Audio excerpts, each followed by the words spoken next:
الدنيا، موقف مصر العظيمة دائما وأبدا، داعم للأشقاء في كل المواقف الصعبة. يمكن الرئيس السيسي طلع النهاردة وأعلن تقديم دعم عاجل لأشقائنا في سوريا وفي تركيا.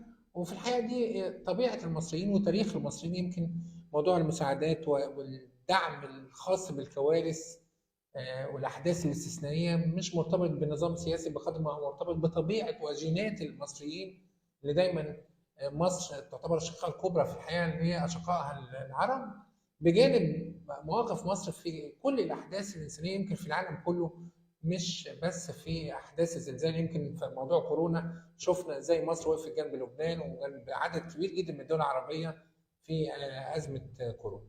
اللي أنا بس عايز أقوله النهاردة في الحقيقة يمكن بسميها دبلوماسية الزلزال.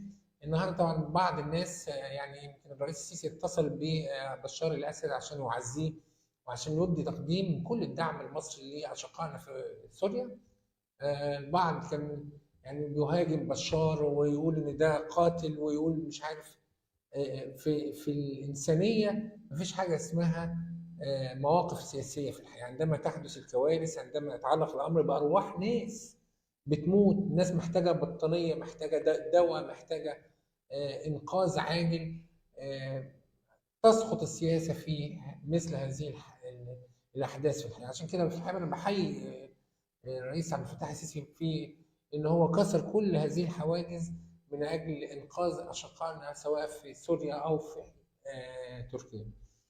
طبعا يمكن الدعم بدا الاعداد له والتحرك على طول قوافل مصريه لانقاذ المصابين.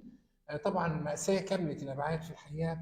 يمكن دي بتدينا جرس انذار برضه هنا في مصر ان احنا محتاجين، وذلك وفق دراسات علميه كثيره في الحقيقه، محتاجين مدينتي بورسعيد والاسكندريه تحديدا محتاجين نعمل لهم مزيد من الحمايه للشواطئ، مزيد من الحوائط الخرسانيه لدعم الشواطئ وحمايتها من النهر، خاصه ان دراسات كثيره جدا في الحقيقه بتقول ان مدن الساحليه على ساحل البحر المتوسط معرضه للغرق، ومنها اسكندريه ومنها بورسعيد.